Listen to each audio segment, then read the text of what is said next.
So welcome to our Community Land Trust regional convening. This is our inaugural event, and there are folks from all over the Midwest and then a lot of folks from our hometown of Columbia. So those of you who are here from out of town, I'm Michael Trapp. I'm the City Council representative. I represent the 2nd Ward on the northwest side. The last bastion of rational thought is our official motto. And so let's see, I've got notes say that I need to welcome you. I did that. Why are we here and why is this important? What you're going to learn today is, community land trusts are not necessarily intuitive in a way of, and easily understood. So we are going to learn about what a community land trust organization is and how they can protect and leverage resources invested in affordable housing. That was what was appealing to me when Randy kind of put together his history piece. He talked about a salient email where I said protecting that public subsidy was something that was really important to me, because we have declining resources to put. If you ever look at federal support, where most of our money for affordable housing comes from, and you look at it in a graph over time, it will scare the crap out of you, because it's like it's a long ski slope down, and every administration talks about the need for affordable housing, and none of them put money towards it. So it's been in a long, steep decline, and in some proposed budgets, it's completely on the chopping block. So those dollars that we put into affordable housing need to be invested in a way that are going to harness the rising land values to protect those subsidies into the future and allow us to continue to do more with less, something we politicians like to promise, but it's harder to deliver on. So you're gonna learn what the implementation of the Columbia Community Land Trust has meant for Columbia, and if you're from another community, you can see, and if you're aspirational, you can see how a publicly instigated community land trust can really help your community. An overview of the afternoon, we're going to have keynotes from industry experts. We've been working with Mike Brown. He has his partner John Davis, not Jim Davis, the creator of Garfield. They are separate and different people with completely different names. And you're also going to hear presentations from practitioners that represent really a variety. We've been having a kind of a regional gathering with folks from St. Louis and Lawrence and Springfield and ourselves, and we're all at different stages of development, and we all have different approaches, and we all have a part of the story to share. So you're going to hear each of those stories. And what we hope that you come away with at the end of the event is a firm understanding. Oh, I am going to catch up some of this time. You're going to have a firm understanding of what community land trusts are and why they're such an important strategy to address affordable housing for future generations. This is what is intriguing to me, is it's really hard, and this is what I like about government service, is we think in long-term plannings. We do 40-year road plans, and we look ahead to generations ahead, and the decisions we make now are going to affect that city of the future, and those are the things that I'm most proud of. So you're going to learn how they're such an important strategy for the future. You're going to hopefully recognize the innovative uses of community land trusts for addressing different communities. Each of us have unique assets and unique needs. And hopefully it's going to be an inspiration to strengthen lower income households and neighborhoods that need more investment and opportunities.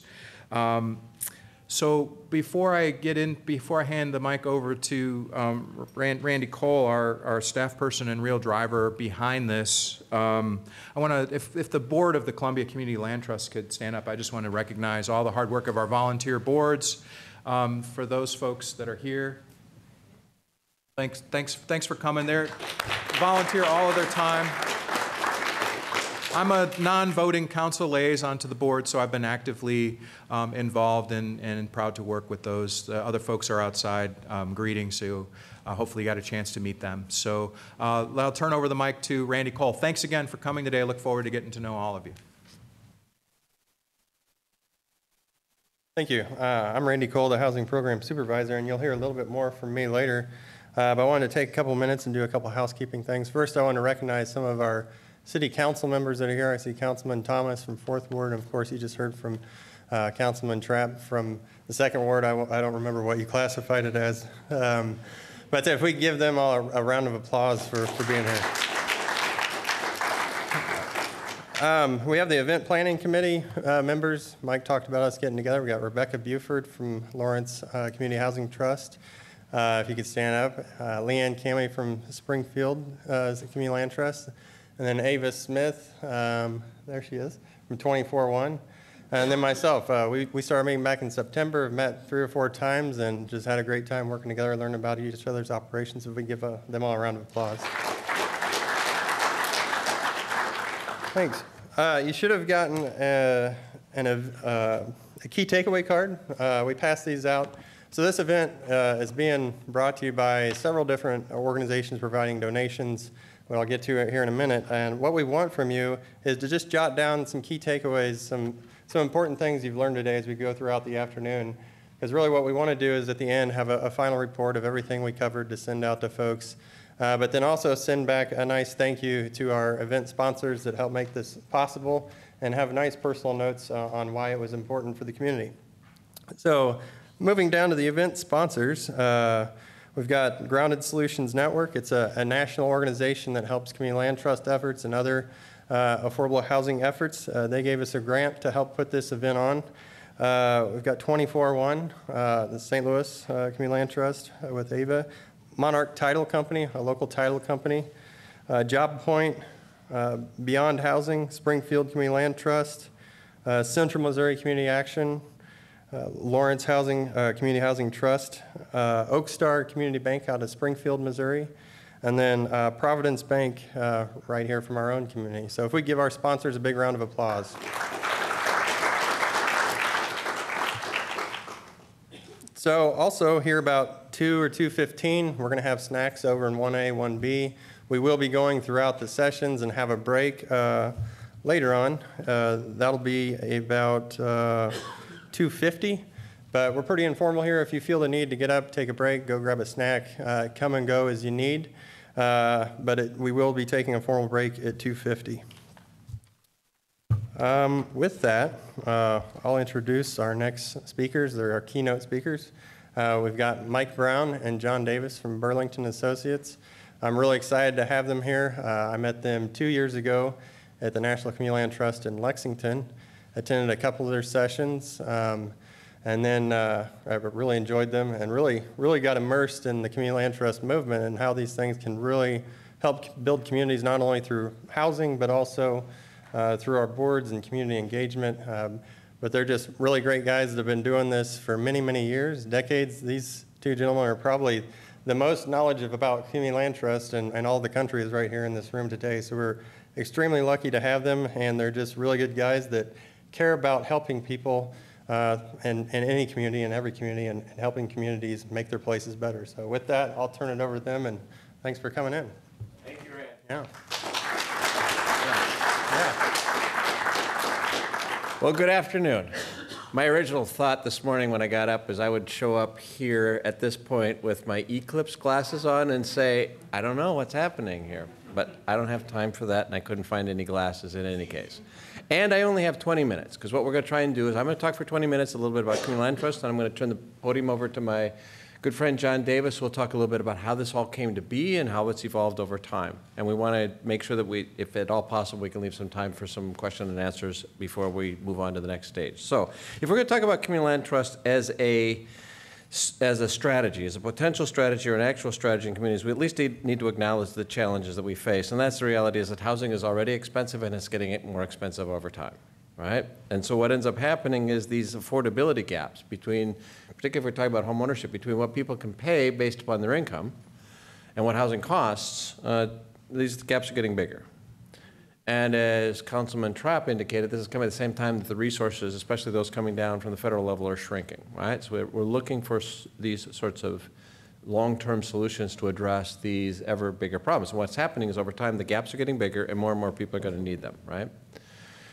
Now, this is not true of every community, because there are also some parts of our communities, certain neighborhoods and certain communities where neighborhood revitalization is what's needed. The market is not hot, or at least is not hot yet. It's in the path of future plans and demographic shifts. And one of the things that we've seen nationwide is that one of the inevitable outcomes of successful neighborhood revitalization is it ultimately leads to the displacement of limited income households who live in that neighborhood and who the services were provided for. And so given that sort of arrangement, the challenge really is How do we create affordability and make sure that it lasts over time? How do we make sure that housing stock is protected and kept available and kept and well maintained and taken care of?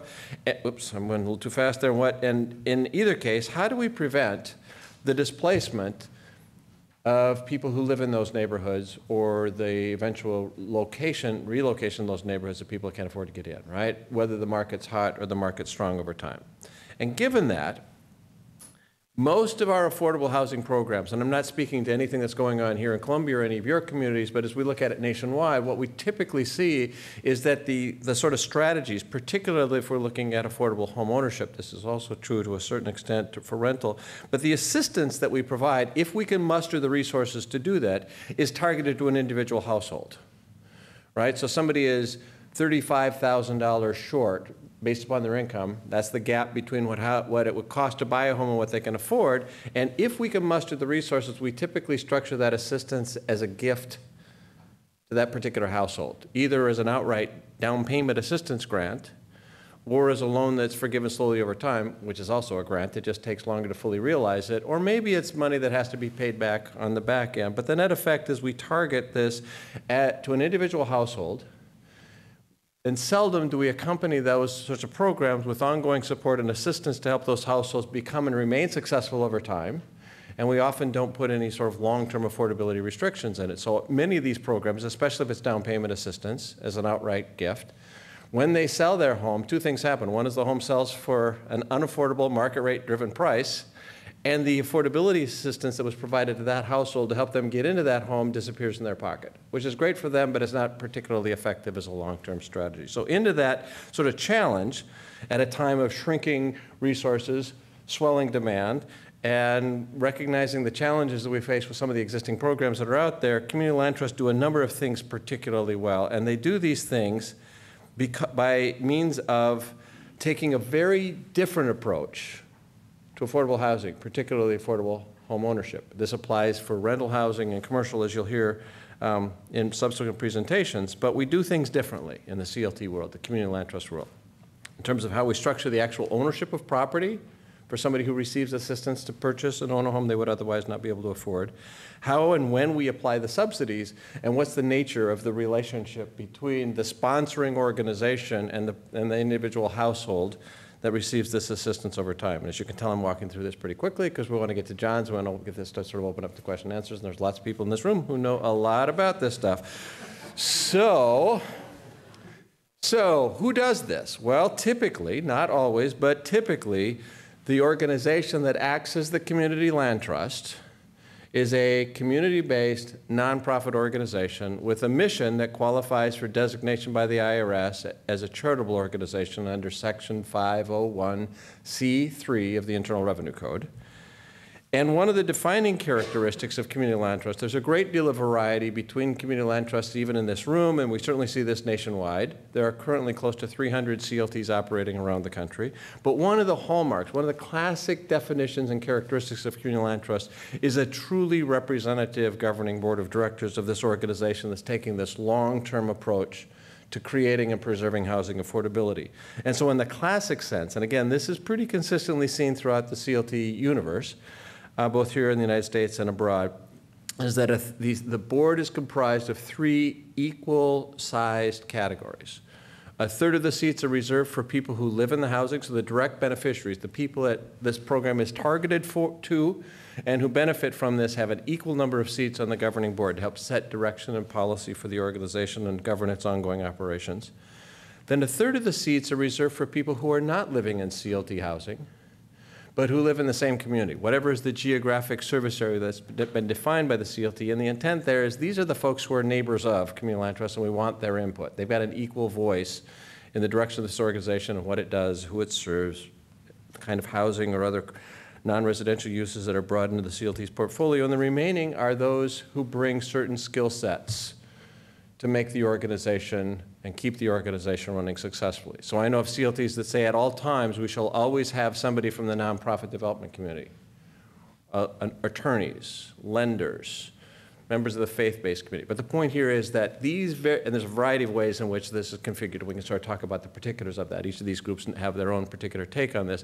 But the intent here And the practice here is that you take these very disparate perspectives and you put them in equal balance within this organization. And that doesn't typically end up happening. A lot of our programs are top-down or they're bottom-up, and there's real value to that. But this is saying, let's take a look at blending this in a way that can truly be effective in fashioning these long-term strategies for our communities. So, that being said, one of the other defining characteristics of the Community Land Trust arrangement, it's easiest to describe from the standpoint of home ownership, is the CLT structures the ownership of property differently. So this is the elevation for the Lynn Street cottages that we're going to be looking at here later this afternoon. They're gingerbread, actually. No, I'm joking. But what the CLT does, it's not a bad idea, but the CLT does is draws a distinction between who owns the land and who owns the improvements that are located on this land. So in a CLT transaction, a qualified buyer that's been selected that receives affordability assistance to be able to purchase this home, the CLT writes down the purchase price of this home to a level that they can afford. At the closing, this home buyer household purchases and owns the home, has a deed to the improvements, owns it outright. But the CLT, in order to protect its long-term interest in protecting the availability and affordability of this home, and to leverage the resources that went into creating that affordability in the first place, is we're going to own the land, parcel that this house sits on, and leases the land to that home buyer by means of a long-term lease. Most community land trust leases have a 99-year initial term. They can be passed along by the owner and owner of the home and the lessee of the land, the leaseholder of the land. They can pass it along to their kids, and they can pass it along to their kids, and at the end of the first 99-year term, it can be renewed for a second 99-year term. So it provides each of the CLT homeowner households with a durable, exclusive, legally binding, exclusive right to use that property for the terms of the lease, as long as both parties honor the terms of the lease as it goes on, right? And so, but they don't own it, so that, and this gives the CLT, on behalf of the community it serves, the ability to control the future use and disposition of that home. So this homeowner can stay there for the rest of their lives. They can pass along to their kids, but if they move on, the community can step in and control the transfer to make sure that the affordability, the availability, and the targeting of that home goes to another household with the same resources that were used to create the home affordable in the first place. So this ground lease, this agreement, actually serves a twofold function. One is it's a legal document. It's signed at closing, it's recorded in the county land records, or most often there's a memorandum of the lease that's recorded, but it conveys legally that right to that homeowner to use that piece of property, because their home would actually be worthless if it didn't have a piece of land to sit on, right? So it conveys that right to use the land to that homeowner, but as importantly, it's the vehicle by which the Community Land Trust can define the expectations in consideration for receiving assistance to purchase or own a home I would otherwise not be able to afford.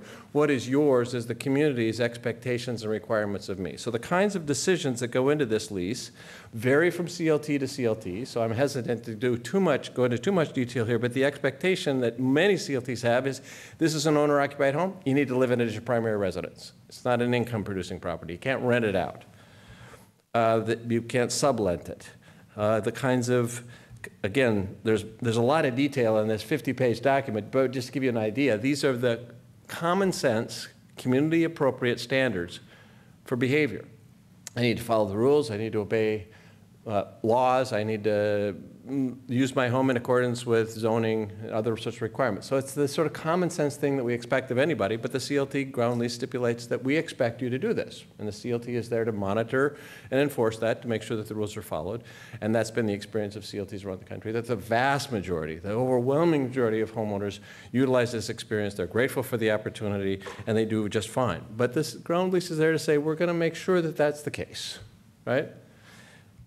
The second part is that because protecting affordability is so important, the CLT will stipulate in this agreement an arrangement that's used to determine the price at which the home could be sold in the back end. I'm running a bit out of time. Do I have 5 minutes? Is that what you said? Okay, thanks. So the expectation in the CLT ground lease, again for home ownership, is that that I get to live here, that I get to build equity like other homeowners, but there's a limit on how much equity that I can build. So there's a limitation on how much I can sell my home for on the back end, because by limiting the amount I sell my home for, the CLT can assure that the home remains affordable to another income qualified buyer without having to go back and get additional subsidies. There's a variety of ways in which those resale formulas are structured, but all of them assume that the CLT homeowner should get back their equity. They make it a down payment. They bought a portion, if you will, of the value of the home with their down payment. They make a mortgage payment like any other homeowner, so they're slowly building their equity position in the home. And they should get some percentage, some share, some portion of any increase in value of the property, but it's a limited portion, because if you allow the homeowner to sell it for whatever the market will bear, there goes the affordability and there goes the subsidies that were created. And all of this, I'll just end at this point and say, all of this is situated within an organization that is committed to standing beside, to standing behind these homeowner households. Again, a lot of affordable housing programs assume that their work is done when the household moves in. There's a lot of work in finding a household, in creating the affordability, in building a new home, or acquiring an existing, and rehabbing that existing home and making it available for sale. That's a ton of work. In addition, what Community Land Trust does is at that point, the CLT's stewardship responsibilities kick in, and the CLT is there to say, we're going to be available to support and assist you. If you don't need any assistance, that's great. Please, we want you to be successful. But in the event that you run into difficulty, we're available, we're going to be there to help you, right? And part of that is being very clear about the expectations and monitoring and enforce that, but the CLT ends up helping people become and remain successful over time. Our experience has been the overwhelming majority of CLT homeowners, you can learn from some of the other real experts in the room on this, but the overwhelming majority of CLT homeowners do really well. And when we've done studies, we've seen that a lot of the CLT homeowners, when they sell their home and move on to the next thing, are actually buying an unassisted conventional home in the marketplace without assistance. We're transitioning people into the market. And because we've kept the home affordable, we can start the process all over again. So I'm going to stop at this point. There's other slides here, but we don't have time. So I'm going to turn this over to my good friend and co-partner in Burlington Associates, John Davis, who's going to talk to you a little bit about how we got to this point. And I'll cue up your presentation here. Oh, thank you. Thank you, thank you, thank you. Go. There you go. Right. Well, thank you. So this is a rather unusual way to deal with real estate. For many of you, this may be the first time that you've heard about Community Land Trust. I've been asked to talk about where did this odd idea come from. And I used to tell this story, I think the first time I told was about 10 years ago. It took me about 3 hours to talk about it. And then it got squeezed down to about 90 minutes. And now Randy says, well, could you do it in 20 minutes? So I'm going to try to cover about 150 years of history in 20 minutes. So I'm going to talk rather quickly as well. So this is what I'm going to try to cover. I'm just going to give you a sense of, you know, the seedbed, the ideas, where this came from. Some of the people we look to as the pioneers, and give you some sense of the way the model itself has changed over time.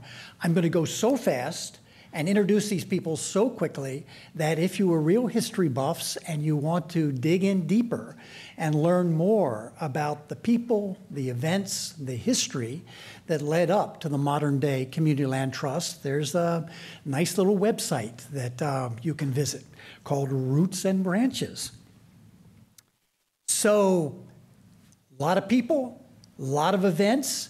It's hard to tell the story in a straight linear fashion because the story really looks something like this, with cross-cutting influences, one idea going over here, one event influencing this person. So it's kind of this veritable mare's nest of interactions. Hard to say exactly this is where it came from. It's also complicated by the fact that the modern day current CLTs don't always look alike, right? There's a lot of diversity, a lot of variety among the 300 community land trusts around the United States. So how do we tell the story of their origins? I'm going to try to simplify things considerably by taking the cluster of characteristics of kind of what we call the classic CLT and just talking about where these clusters of ideas came from, acknowledging that with all the diversity, many community land trusts are going to look somewhat differently than the classic elements that I'm going to put up on the screen. When we sort community land trust by its elements, we're talking about the distinctive way that the community land trust deals with the ownership of the real estate, the structure of the organization that holds the real estate, and the operation of that real estate after it's acquired, after we bring it in to the land trust system. So let me take them each in turn, because these pieces sort of came together at different times, had different influences, and then overlapped to create the modern day community land trust. Michael just gave you a quick introduction to the way we deal with ownership in the CLT world. One party owns the land, another party owns the structural improvements, with a long-term ground lease knitting together the disparate interest of the two parties. Yeah? Now, we often talk about that structural improvement in terms of a single-family detached house. But the fact is, any kind of housing can be done using this model and has been done by a CLT somewhere. And it's not just about housing. It's also about commercial structures and nonprofit facilities. And I borrowed a picture from 24-1, their movie theater on leased land. And then one of my personal favorites is the one down there, Butcher's Arms. That is a cooperatively owned pub in Cumbria, England, developed by the local Community Land Trust. And in the interest of full disclosure, my wife and my daughter and I own 300 shares in that pub in Cumbria, England. So the next time you're in Crosby, Ravensworth, in the Lake District, go into my pub. Tell them I sent you. Have a pint on me, why don't you? So the modern day community land trust really traces its origins to 1969, to the first community land trust, new communities incorporated. But the fact is, the pedigree, the roots go far, far back. There are many cultural and religious national traditions that treat the land differently than what is built on top of the land. And of course, back here in North America, we had many peoples who looked at the idea, the European idea of taking land and chopping it into little pieces and buying it and selling it. And they said, this is an idea that is strange to us.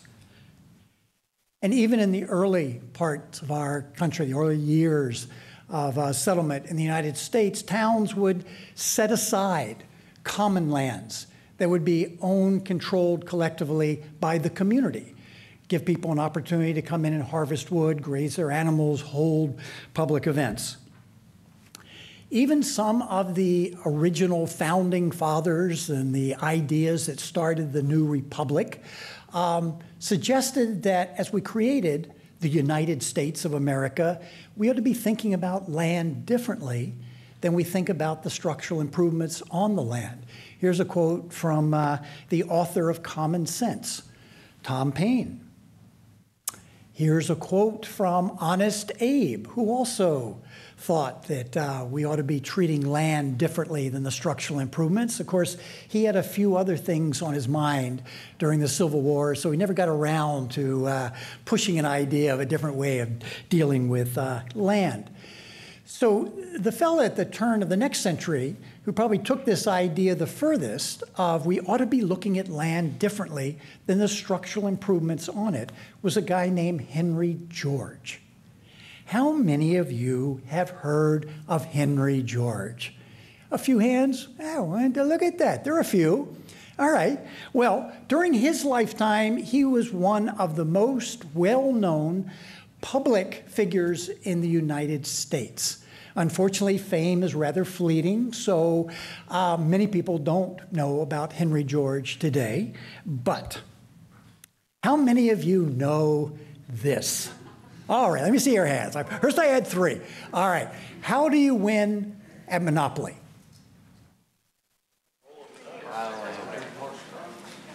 You get it? All right. You go in there, you buy up lots of land, you put your hotels on there, you improve it. But then how do you win? Who's the last person standing? You bankrupt everyone else. That's it. Buy up all the land, you over-improve it, and then you wait for your family and your friends, like a hungry spider, to land on Park Place, and you wipe them out. Yeah? Henry George wrote a book in 1879, and he said, this is exactly what happens in the larger economy. The reason that we have all of this progress, this technological progress, amidst all of this poverty, is because the economy is like a giant Monopoly game. By the way, the person who invented Monopoly was a follower of Henry George. It was originally called the landlord game, Lizzie Magny in Philadelphia. So what's the solution to this? Henry George suggested that what we should do is government should extract, should capture all of the land gains, all of the appreciation, all the capital improvements, all the capital gains, and then use that money to remove all other taxes on labor, on capital, on goods, on services. He was actually kind of a radical capitalist more than anything else. So he said, let's just tax it all away, the single tax, because that would pay for everything else, right? His book was a bestseller. He hits the road, travels around the United States, proposing his ideas, presenting his ideas, hits the road, goes across the seas, takes about 5 trips overseas after he publishes his book. One of the people he influences is a fellow named Ebenezer Howard in England. How many of you have studied city and regional planning and have been introduced to Henry? There you go, to Ebenezer Howard. He was very important in the history of city and regional planning because what he proposed for the congestion, the blight, the crime, the noise, the overcrowding of London and the great cities of England was let's create new towns outside of the central metropolitan areas. He called them garden cities, published a book in 1902 called Garden Cities of Tomorrow, seminal text in the history of the city and regional planning profession. What he proposed is that we would not capture all the land gains through taxes. Instead, nonprofit organization would hold the land under these new towns. And by owning the land but selling off the capital improvements, the public could capture all the land gains and put all those land gains into building roads, providing services. So eventually there are 30 garden cities developed in England, beginning with these two, Letchworth and Welland. They still exist today. People in the city planning profession beat a path to their door to see what a garden city might look like. I always add this slide to remind people that the garden cities, these new towns on community-owned land, were not just about housing. This is the Nabisco shredded wheat factory built in Welland. So the next time people say, this land trust, what an odd, radical, strange idea, say, well, it's as common and acceptable as shredded wheat. In Australia, the Aussies built their new capital, Canberra, on leased land. It was owned by a municipal corporation. And then in Israel, the Jewish National Fund developed a lot of the country. The Jewish National Fund owned the land, would lease the land for cooperative development, cooperative farms like kibbutzim, moshavim, built on the leased land. Back in the United States, these ideas jumped back across the Atlantic and influenced a number of planned settlements on leased land. Just a few pictures here and there. The ones I've got here, Norris, Tennessee, Cielo Community in North Carolina, were actually the brainchild of one of the 3 co-chairs of the Tennessee Valley Authority, Arthur Morgan, who was influenced by Ebenezer Howard. So you have one person influencing another. Arthur Morgan, after he left TVA, went back to Yellow Springs, Ohio, where he had been the president of Antioch College, started another community land trust there, and started an organization that was dedicated to spreading his ideas around the country, including this idea of creating communities on community-owned land, prototype community land trust.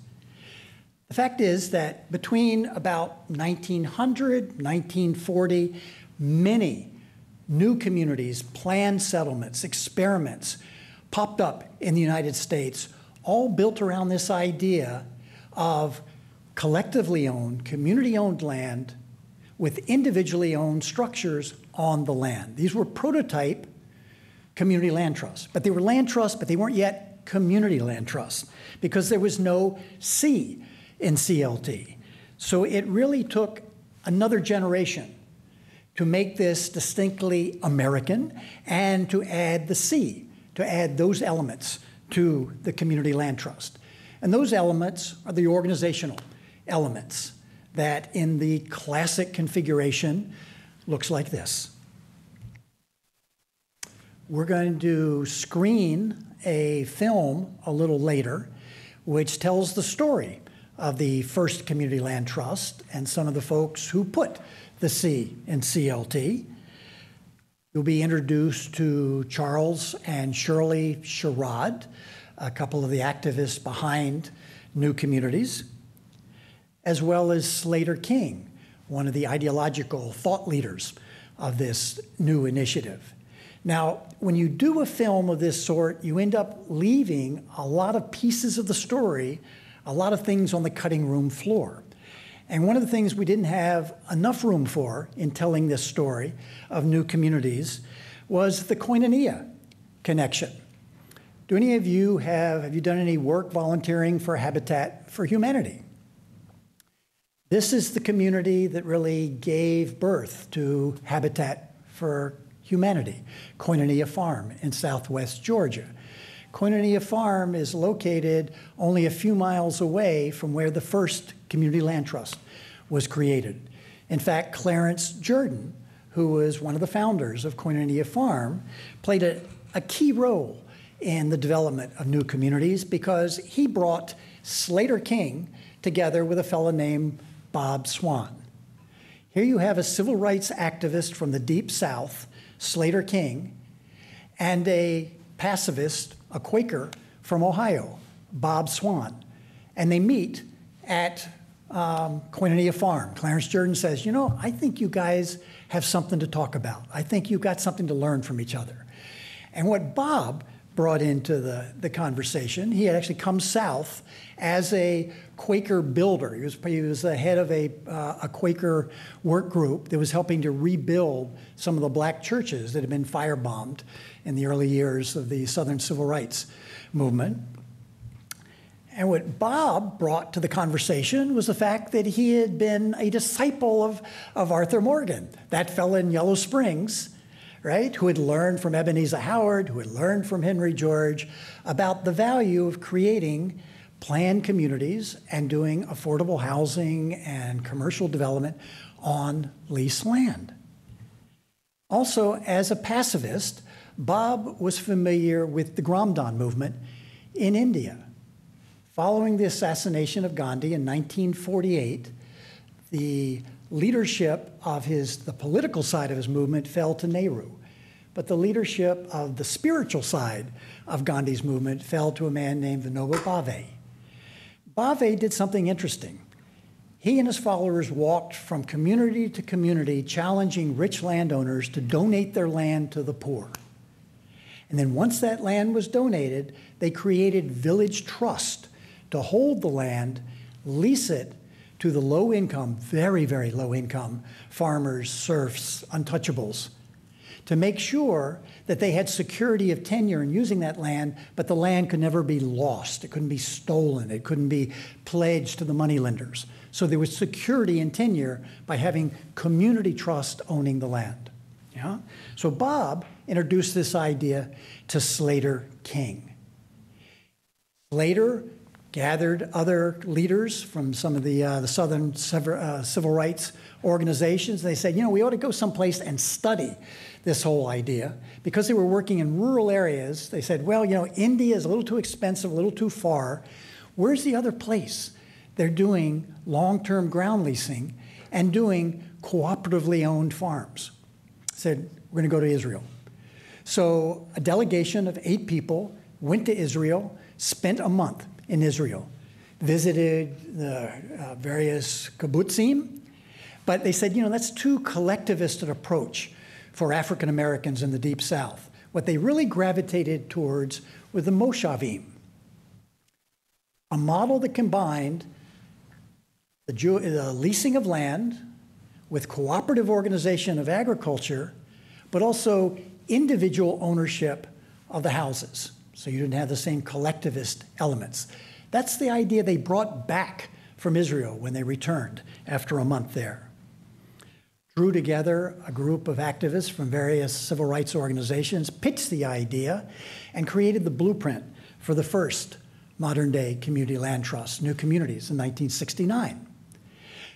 We'll see more about their story in a minute, but one of the other things that New Communities helped inspire, because Bob Swan was a writer, he wanted to tell the story of New Communities in the first book about community land trust published in 1972.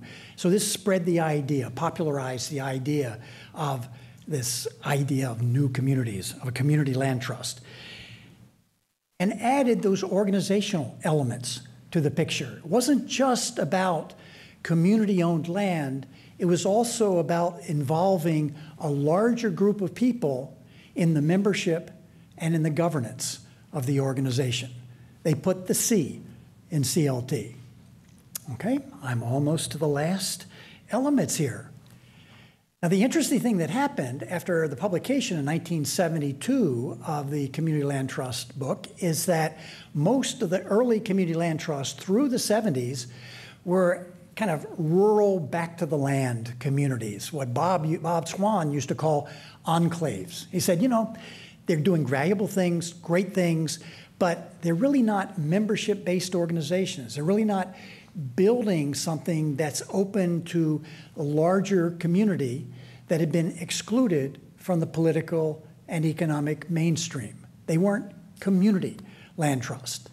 So it really wasn't until the end of the 1970s, the beginning of the 1980s, that a new generation of community land trusts rose that added ownership and organization, both elements together, the elements that Bob Swan and his colleagues had laid out in the 1972 book.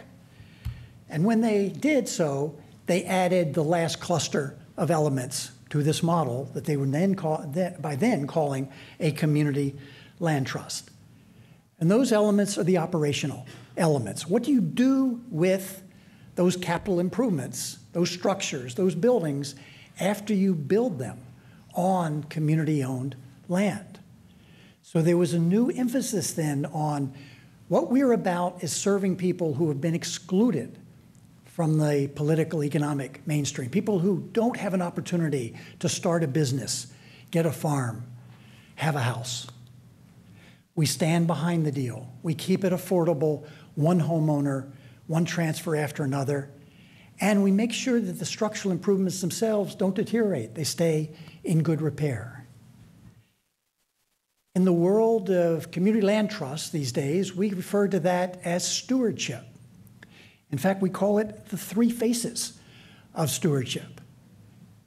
And particularly, we pay attention to the fact that in the real world, low-income people, moderate-income people, live and are subjected, victimized by the ups and the downs of the business cycle. Because the places where the people we are trying to serve are most vulnerable, where the housing we've helped to create is most vulnerable, is at the top and the bottom of the business cycle. So our stewardship efforts tend to be focused, in particular, there, where people are the most vulnerable. As one of our colleagues says, who is the former executive director of a CLT in Albuquerque, New Mexico, we don't go away. We are the developer that doesn't go away. We don't just cut the ribbon, put people into homes, and say, good luck. The people who created this next generation of Community Land Trust were folks in East Tennessee, the Woodland Community Land Trust, folks in eastern Maine, up at the Covenant CLT, and then the first urban community land trust that was created in Cincinnati, Ohio in 1981 by an ecumenical associations of nuns, pastors, and priests who were worried about the displacement pressures on an African-American neighborhood right next to the Central Business District in downtown Cincinnati. The person in those years who kind of took all of these new elements, particularly the operational elements, and knit together, kind of the common element among those three community land trusts that I just quickly named, was a fellow named Chuck Mathai. Chuck Mathai is kind of our Johnny Appleseed, who spent more than a decade crisscrossing the United States in a succession of beat-up, falling apart junkers, just preaching the gospel of CLTs in church basements and in small gatherings. The idea that someday he might be in a lovely room like this talking about community land trust, he would have been astonished to think about that. But Chuck and these new CLTs brought a new cohort, a new generation of young activists into the fledgling CLT movement. Now, these were not back to the landers. These were not folks who were creating a nice little enclave out in a rural area so they could get together with their friends and their co-religionists and have their own nice little thing. Instead, this new group of people, these new organizers, came from a different background. They came from the affordable housing world. They came from community organizing, faith-based communities, and they came from cities. They had a background of working with cities. And of course, new ideas need a new book, so 10 years later, there was a new book about community land trust that was published by Rodale Press in 1982. So by the end of 82, you had all of the elements in place for what we think of as the classic community land trust. And you can see the trajectory started to go up. Once those pieces were in place, you had a model of great flexibility, applicability, and the number of CLTs started to increase, particularly in cities and towns. It was no longer a rural phenomenon, it was an urban tool. It spread from the south to the northeast to the west coast, and now we've been kind of gradually filling in the dots there in the middle of the continent. The other important player that really boosted that line, bent that line up, were cities. When we wrote the book in 1982, the best we could say about city involvement in the community land trust movement was, well, both of these parties kind of looked at each other with, it was kind of one of benign indifference, kind of a little skeptical of each other. Lincoln Institute of Land Policy published a policy focus report in 2008 looking back and saying, now the real player in this field are city governments that are stepping in and either helping to initiate new community land trust or they're supporting community land trusts that are bubbling up from below. And this support cut across all political lines. Because the one thing that all city officials could agree on, as Mike mentioned in his opening remarks, was that the money was getting scarce and we could no longer afford a housing policy that resembled this, where we pour the public wealth in, we create some affordable housing for a few lucky families, and then the water and the units seep out the bottom, and we have to do it all over again. There's not enough money to go around. So let's protect, preserve what the public and private charity has helped to create. So, a lot of diversity today, those simple, characteristics that I laid out in my 3 little circles. CLTs are messing up the picture now, making it look much more interesting.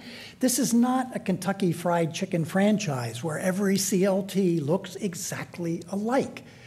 This is a model where every community takes the basic elements and reworks them, refashions them to suit their own preferences, priorities, politics. The model that we stole some of our best ideas from other countries has now jumped back across the Atlantic and Pacific. There are almost 200 community land trusts in England, 3 in Belgium, handful in Australia, half a dozen in Canada.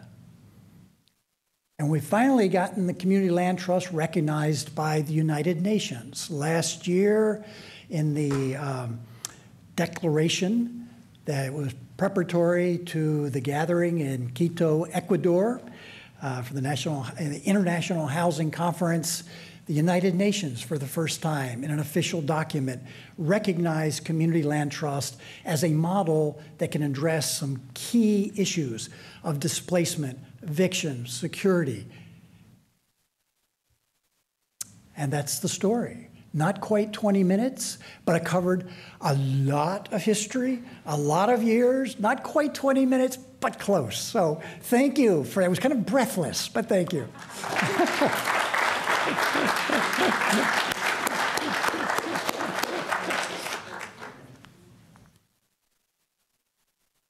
Thanks a lot, Mike.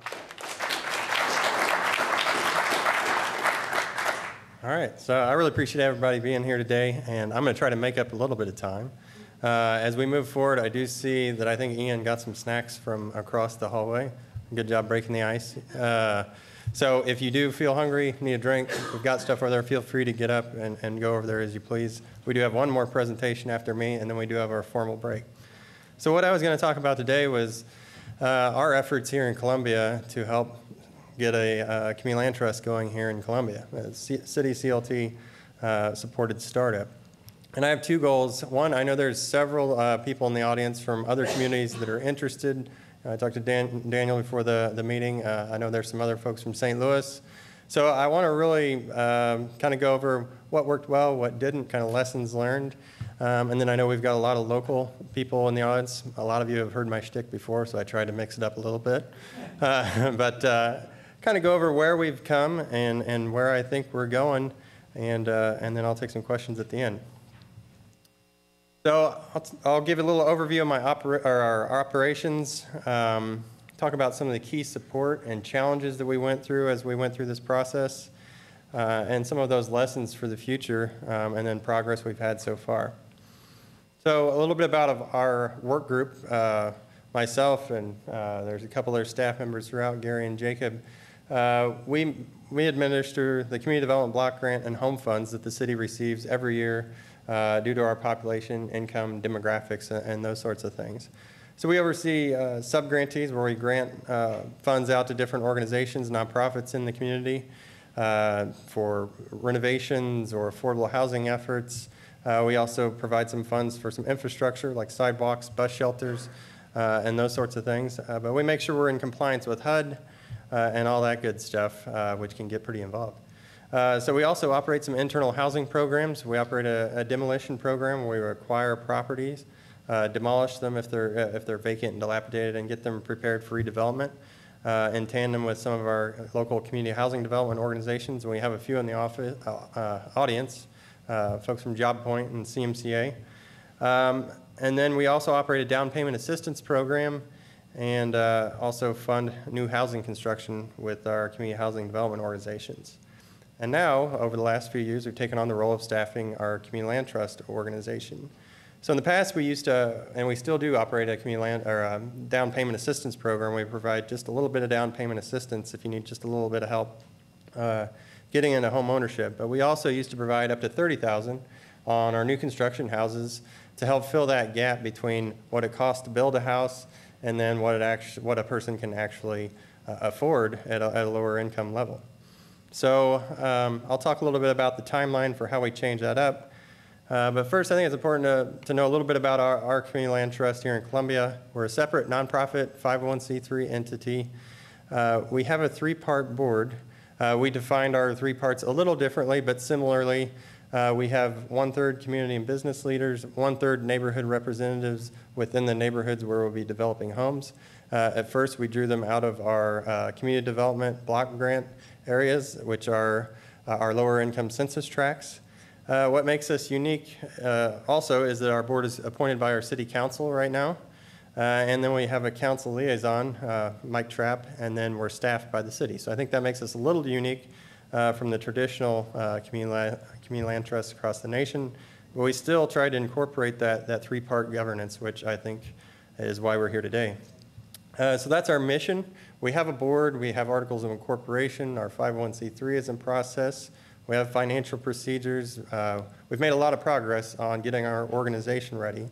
And we're breaking ground very soon on our first 4 homes, and then 3 more to come soon after. But that's our mission that we came up together as staff and board members, strengthen our community through the creation and stewardship of permanently affordable housing. We also have our logo there, which I think looks really nice. So our budgets, for those out-of-towners and people that I know, there's a few people in the audience that have my similar job in another city. Just to give you some context, our CDBG and home allocations, including any loan payments per year, we get about $1.4 million per year in funding that we allocate out to a variety of different programs, everything, as I said earlier, from job training to infrastructure, but then also affordable housing and a variety of affordable housing efforts. As far as our Community Land Trust organization goes, our budget's just under $6,000 for the first year, or $600,000, but that gives you a little picture of what we're doing. As our first budget, a big part of that is our first 4 homes, of course, and then a smaller part is our operations. So why did we do this? Of course, affordable housing is an increasing concern, particularly in our community. We have a housing cost burden issue here in our community. About 57% of our renters are housing cost burden or pay more than 30% of their monthly income on gross housing costs. And then we also have a lot of disparities between, in particular, lower income African Americans and the remainder of the population, and especially with home ownership. So we saw it as a vehicle to stabilize neighborhoods, bring opportunities for building wealth for households as well as generational wealth. And then one thing we also did leading up to this was we looked at about 50 homes that we did since 1995 till current, but that was about 2 years ago. And we thought, let's look at what was going on with those. Those ones where we had built a house and then filled a gap with that up to $30,000 in a soft second mortgage that we lose, and then the house goes on its merry way. And what we found was 7 of those, about 45, had turned into rental. 25% of those had had a property maintenance violation within the last 2 years. And several of them had appreciated to a point where the subsidy's gone, where they're not affordable to a new buyer. So it's kind of all the reasons that you might want to think about protecting affordability and also the quality of those homes. And then, of course, decreasing funds for affordable housing is the main one.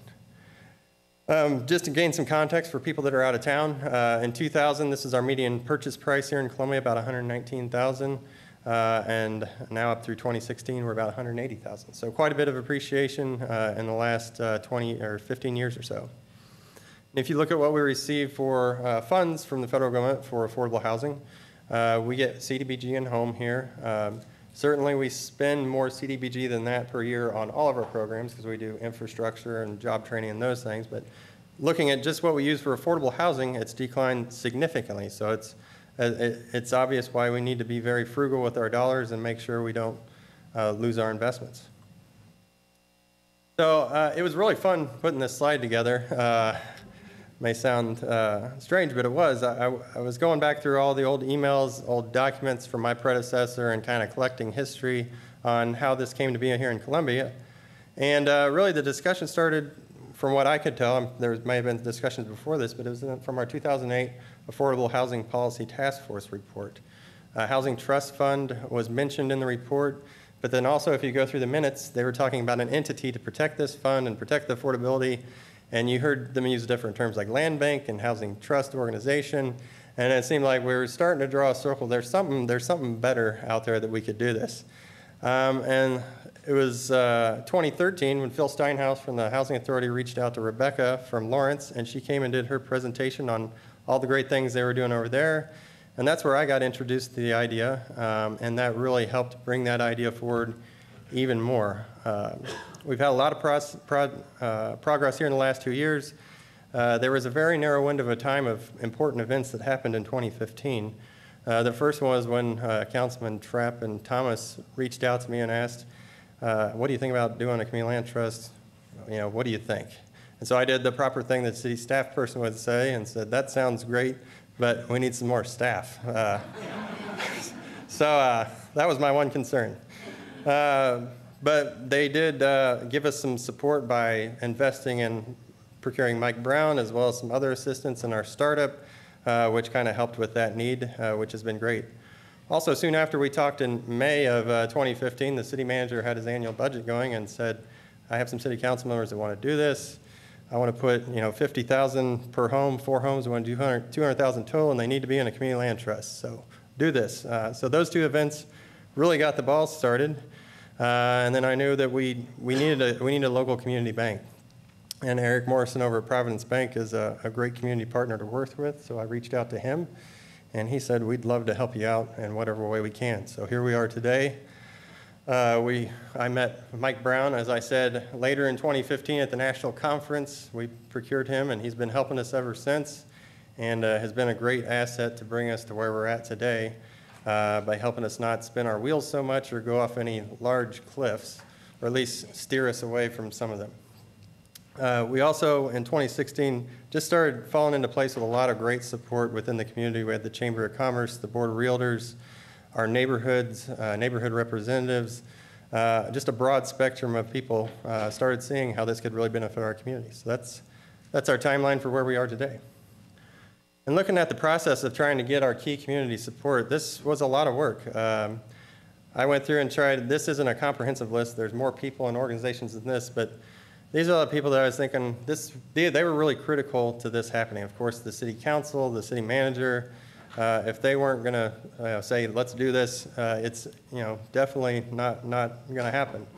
Then we had the Chamber, the Board of Realtors, the Ridgeway and North Central Neighborhood Association, the CLT Steering Committee, which represented a broad and diverse group of folks. But all these other organizations in town were very supportive. And one point I wanted to make here was how important it was to not go through this list in a linear fashion. As we were going through over the last couple of years, it took a lot of outreach to different individuals within different agencies and organizations that were connected to some of the ones above, and then some of the ones above that were connected to the ones below. And it was just a constant barrage of conversations and advocating for why this is good for our community. And that's really the process that helped us get to where we're at today. And being able to have Mike Brown here to help with those conversations was very effective, because I think no one came up with a question they hadn't heard in another community. So that was nice. Some of the key challenges that we ran through when we were first kind of rolling this out as a good idea for our community were the main one I see right off is it's an unfamiliar concept. So people would ask the question, well, do banks lend on these? How will this impact surrounding property values? How do we know if these things will sell? And having Mike Brown, as well as our partners in Springfield and Lawrence, give us examples of how all these things work. Banks do lend on them. Those loans sell on the secondary market. They don't typically have an impact on the surrounding properties because they're not comparable appraisals. What you have is a very well-maintained owner-occupied home where an entity is looking after it and helping stabilize the neighborhood. And every community land trust we visited, I visited Lexington, Springfield, Lawrence, they all had a key theme was, yeah, these sell, we need way more of them because we have a big wait list. So it was very good to have those examples to be able to address some of those questions. Ideology, there seemed to be a mistrust in government at times. That's an understandable thing for all of us at any level of government. So they want to know, what are you up to? So I think advocating for why this is good for the community and that we want to involve the community, not only the private sector, but also the people in the neighborhoods that we're going to serve and eventually the people that are going to be in these houses. That was the best way to address that. And then the disagreement on the role of government. One thing that's really nice about the Community Land Trust is it doesn't necessarily say you have to create affordable housing this way or the other. You know, that ongoing debate of should this be just federally funded, should local funds do this, should private charities take care of the problem, or the faith community. The Community Land Trust says however we decide to do it as a community, we involve all those people, but the Community Land Trust will protect those investments regardless of what the political decision is on that. So that made that argument very, very palatable. Staff capacity, certainly, but hiring Mike Brown, as well as getting some outside legal help and accounting help, those things really helped us out. And then the CLT board structure, that was a key challenge for several months. There was a lot of back and forth. Should this be a city program? Should this be a wholly separate 501c3? Should they do a membership board, or should the council appoint the board? And that was just a matter of talking to all those people that had all those concerns, and I think we landed on a good fit that reflects our community. We have the three-part governance, but really the council and the city is the primary investor, so they're still involved. They're there as a liaison, as well as city staff providing support. So it's kind of the best of both worlds, and that's where we landed. So I don't know that I necessarily need to read all these off, but accomplishments to date, we have an organization, and we're about to build our homes. That's the summary of this slide. We'll move on down. So lessons learned for me, leadership is key. This happened because we have city council that wanted to make it happen, and a manager that was willing to take a risk on his staff being able to get this done. And then making decisions. All of our steering committee meetings, all of our meetings with other staff, we try to create an environment where we have enough information to make decisions, and you force the conversation into a decision. You can always collect more information, think about it more, delay it, but sometimes it's that decision that helps you learn what that next hurdle is and how to get through it. Not to just jump off a cliff, but that was the approach we took. You know, have a project. We have some homes going for our first project, so that helps galvanize this thing. It also helps us run the numbers of how much subsidy is needed, how are these homes going to work, you know, what's the comparable values of the properties next door. That really helped drive our discussion around reality for creating our guidelines versus a concept that might happen someday in the future. Utilizing the city assets and capacity. The city has all kinds of assets. We used our communications department to go down and take a video of what they're doing in Springfield that was really great for our efforts in getting our messaging out. You know, all of our event materials, a nice logo was all done for our professional communications staff. And Water and Lights helped us out a lot over there with undergrounding infrastructure and getting those lots ready to be developed.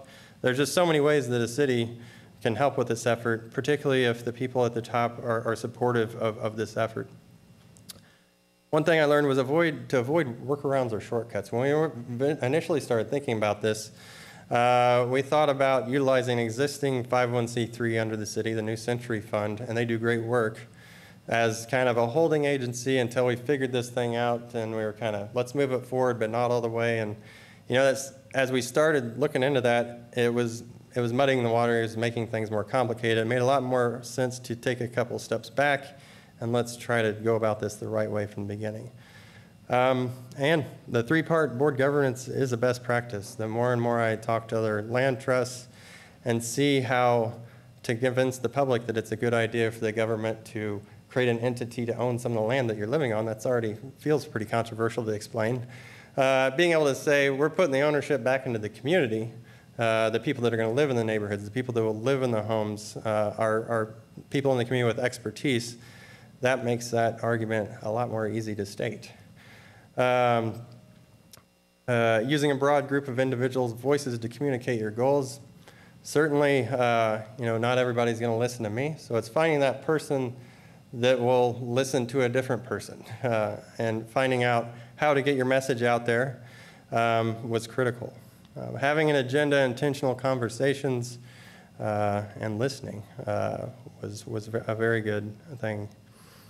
And then experienced assistance, I think that really helped us get to where we're at now, having Mike assist us along the ways where they have draft ground leases, stewardship procedures, where we can go through it and just meld it to our own needs. That really helped us bring us to where we are today.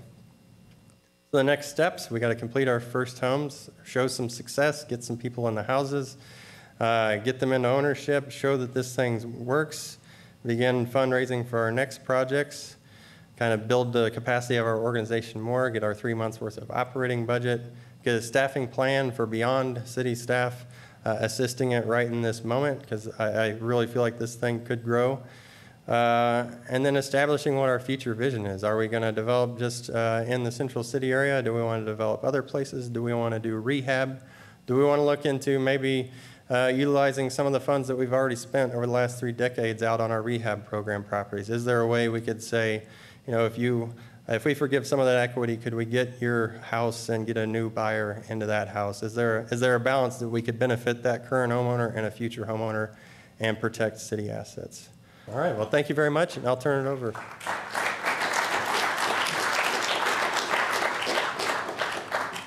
Hello, everyone. My name is Ava Smith, and I am the homeownership steward with the 24-1 Community Land Trust in St. Louis, Missouri. And I have the pleasure of introducing my CEO, who is our next guest speaker for this afternoon. Chris Krameyer has been the CEO of Beyond Housing for over 20 years and is the board president of our land trust. Because of his dedication and passion in our community, Chris has received various awards, such as the Focus St. Louis Leadership and the St. Louis Business Journal Most Influential. He is also the chair of the National NeighborWorks Association Board. Everyone, please welcome the man I'm proud to call my CEO, Chris Krameyer.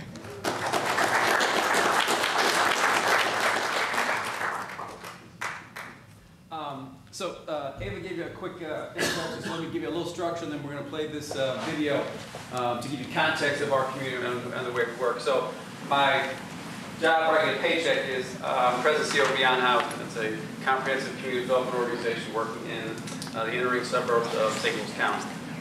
As part of that work over the years, we've done a lot of things, and the video will talk a little bit about it, and I'll come back and talk more about it. But we created a land trust about 6 or 7 years ago, noting that, again, the whole concepts that you heard Michael and John talk about, those are things we need to have happen in our community. Now, we're not worried about gentrification where we work right now. That's a dream for my kids and grandkids in our community, right? So again, but we want to drive equity in the community and keep it there, and then give decision-making and ownership to the folks that live there. So that's the guys. So that I'll come back and talk about that. But this video here really talks the context of our community. So this video is not about the land trust. It's not about Beyond Housing. It's about the community that we call 24-1. 24 municipalities came together with a collective vision: stronger communities, engaged families, and successful children. And so the 24-1 community was born, with 24 mayors sharing resources and solving problems together. 80% of the 36,000 residents in 24-1 are African American. They share a single school district that's become the beating heart of their community. Are you guys ready for school? Acting as one unit from a school district perspective has really given us the foundation we need to pull together and view ourselves as one. We're going to read this and see if something's out of order. We're looking to make sure that our kids and our families are healthy. We're looking to make sure that our parents have homes, affordable homes, because all of these things are a factor of our kids going to school and trying to learn. We're investing in our children. We're all coming together to make sure that our children are going to have a great school year. All right, this guy, what color you want here? We wanted to make sure that every student started their first school day in the right manner. So they gave backpacks away. Gonna work? You like this one? All right. Close to 3,000 people came, families and children there. They also received free screenings, just a wealth of resources that were present. And let the children know that, wow, this community really cares about you.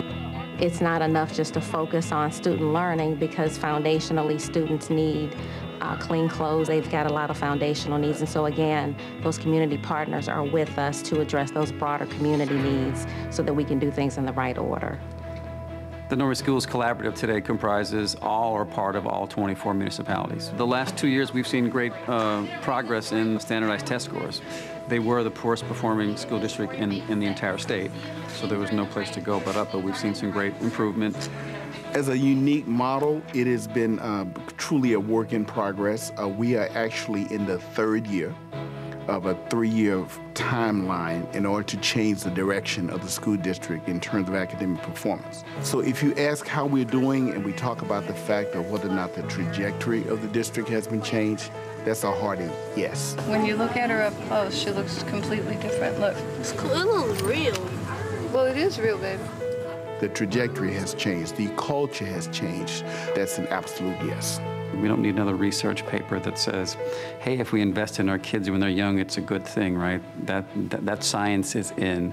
Do we have the regional courage to invest in our kids in a real and meaningful way? Let's count again, guys. 1, 2, 3, 4, 5. And we think 5 by 5 is the way to get that done in the 20-for-1 initiative.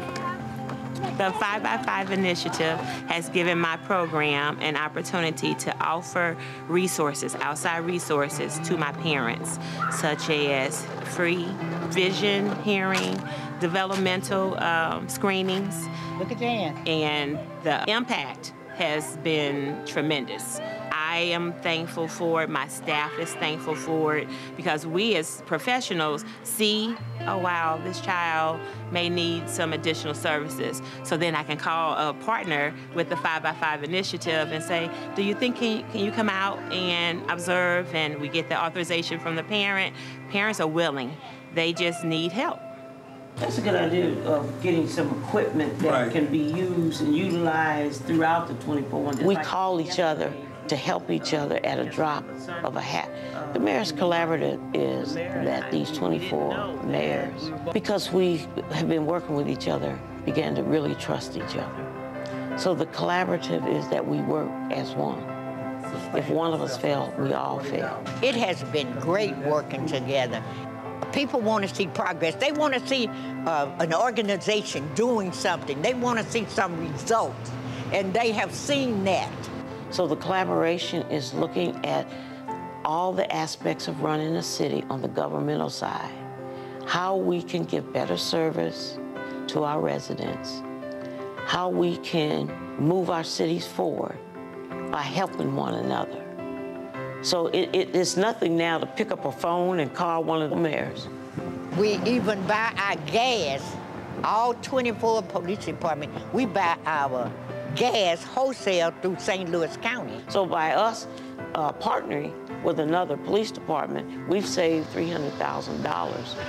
The North County Police Cooperative really has an emphasis on working with other communities in the North St. Louis County area, consolidating resources, saving some money for some communities that really need to invest in their infrastructure and to provide better policing, a more community-oriented style of policing. Yes, it's so time. That's why we started. That's why we're growing. That's why we've been successful to this point. And that's really our mission, to provide good, community-oriented police services to everyone that we work with. We really appreciate them being here and showing the community ways that we all can come together as one.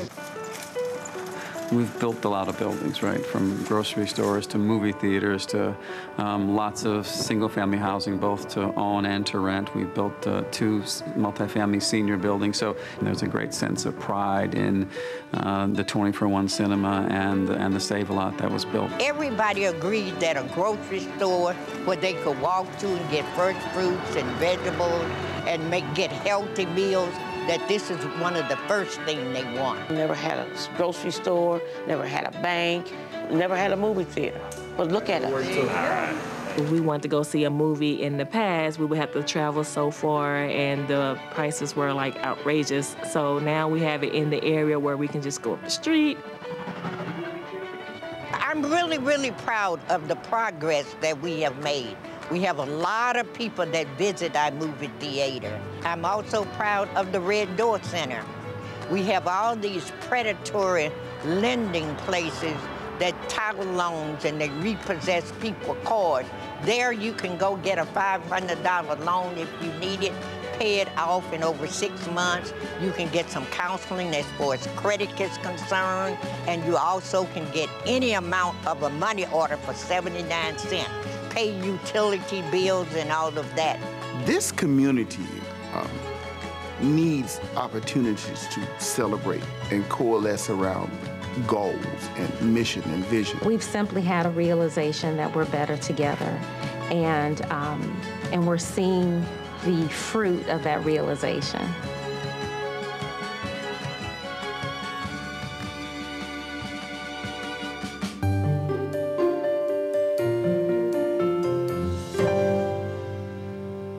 Again, the idea of the context of our place and what are the tools we would need to have a longitudinal success. So you saw the work in schools, you saw our work in a lot of other different places, and I'll talk a little bit about economic development, because I know some folks wanted me to talk about. So the concept of the land trust was again, simply this. And again, every land trust is different. I'll tell you our unique story. So we had a private family foundation that was interested in our work.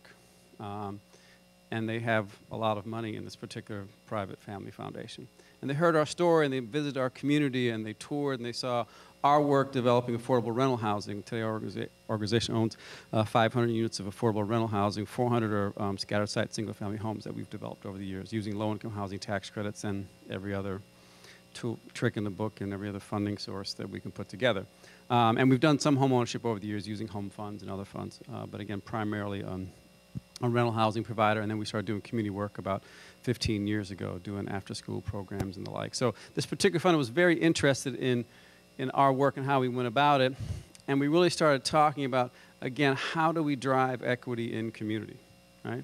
Because again, so much was being pulled out. Again, you heard John talk about the traditional models of, in essence, equity, not in a malicious way, but equity being pulled out of community. So how could we keep equity in community? So the first thing this family foundation I talked about was starting our own bank. This is an interesting idea, and regrettably it was right in the midst of global financial meltdown, so we said maybe not a good idea to start a bank. So I said, well, I think the next best thing to that would be a land trust. And the foundation had no idea what a land trust was. So again, I gather, I feel like I know John, because again, when we started the land trust, I had the Bible, right? You know, chapter by chapter about how do you start a land trust, right? And I literally read it, you know, chapter by chapter, page by page, and like I'm just walking in lockstep. So I showed it to this foundation, and they said, I think that's a great idea. Let's do it. Something you'd love to hear from an incredibly large private family foundation. So again, they bought into this notion of community, into place, bought into this notion of nothing more important than home, believed in the idea of how do we put equity in community and leave it there and then let it be controlled by, again, this tripartite board, which is our same structure as well. Right? All that gets in place. So our unique structure is this, is on the units that we've produced for home ownership using the same traditional model that you've seen here, we don't have any debt. Right? Don't have any bank debt, because the philanthropic dollars, again, pay for the entire development. There is a loan transaction that occurs, and what we do with ours, particularly because we're in places where values are so depressed and upsides are, at this point, hopeful, but that's about it. We guarantee every homeowner 1.5% appreciated value every year that they live in their home. And I can do that because I don't have a bank to repay. So the metaphorical pay yourself first, it's a literal for us. They make their payments and we're banking their money to give back to them. So even if our property values stay flat or even go down, our homeowners will know 1 year, 5 years, 10 years, 20 years, they know what their price point is, that they're going to get it back, right? So if you're the folks we serve in our particular community, and we tell you, and sometimes part of our problem is people think it's too good to be true. We tell you, no matter what happens, the biggest investment of your life, you're going to get a guaranteed return, and we're going to buy it back. Unless you destroy the house, you're going to get your money back. So it's a unique structure. So, but as life happens, there are twists and turns in our story. So we started and we developed about 30 homes on the first couple of years. Some new built, some acquisition rehab. Learned about, again, how to do that well, how to not do it well, how to stop overspending on stuff, and how not to be cheap on other things, right? So you learn. But then when we continue to saw with some of the challenges in our community is, it's hard to attract people to come here because of all the other issues, right? So the grocery store is owned by Beyond Housing, but through the land trust, we got a grant and a PRI, a program-related investment, right? A below-market loan. So the grocery store doesn't happen if the foundation through the Community Land Trust doesn't make this loan to us to make it happen, right? So again, if you're thinking about building a place where you want to attract people to become homeowners and stay and make an investment, things like grocery stores are kind of helpful. Being in a food desert is not the most attractive place to say, hey, I got this house I want you to buy. Come on down. Then we said there was no banks in our community, right? So again, how do we draw a bank to the community? So we wanted to build a senior building across the parking lot from that. But again, trying to make a development deal using low-income housing tax credits can be a little challenging. So the land trust purchased the land underneath the building, right? To again, write down the development cost of creating that structure. Then we really had this conversation about what else is in the fabric of a successful, vibrant place. And it really goes past, kind of Maslow's hierarchy of needs. It's, hey, can we have some entertainment maybe? Right? Do we always have to leave our community to do things, right? So now we have a grocery store, we have a bank, we still have some housing being developed because we're still developing housing, but it's on the rental side. So we were able to, again, use funds from this foundation through the land trust to develop that movie theater. That movie theater is about a year and a half old now. 2016, we had 66,000 people run through the movie theater. And this year, we're trending probably closer to 75, 80,000. There is no debt on the movie theater, so guess what? The movie theater is going to make money for the land trust, and guess what the land trust does? Reinvest it back in the community, right? So again, ours is a very unique model. So for a couple of years, we literally got away from the home ownership development because we said, look, we really got to build something a little more here to tell people, if you come to our community, here are the things that are available to you. Here's the fabric of this place. Our investments in the schools is to help them get their accreditation back. So come December, January, we believe our school district will get their accreditation back. Wonderful, positive thing, a long way to go to be the school district that they want to be and our children deserve, but clearly heading in the right direction. Again, today we have 13 staff people embedded in the schools. And the funding from that comes from the same foundation, right? So they get, if they want this community to work, they need to invest in, yes, in buildings, but in the folks that live in this particular community.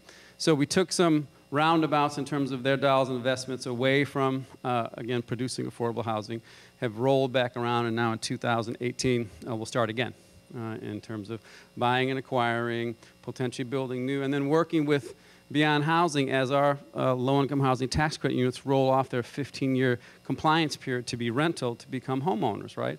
And again, we'll provide services along with AVA to our folks in our rental housing units to get them prepared and ready to become homeowners and buy their own homes. We have a bigger portfolio above our tax credit units. So again, we have this big pool of people who, if they're interested in becoming a homeowner, again, we can track them through and get them positioned and placed to come to our community, become a stakeholder, be part of this change that's happening in what we call 24-1.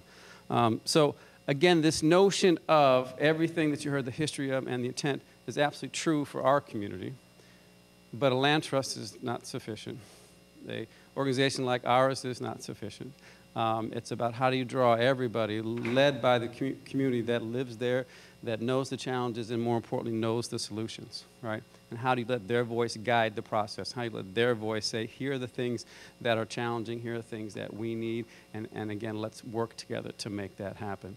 So today, as we look to move forward, this notion of comprehensive community building for us, and we use the word we a lot, because there is a lot of us trying to get this work done as both President of the Board of Land Trust and Chief Executive Officer of Beyond Housing.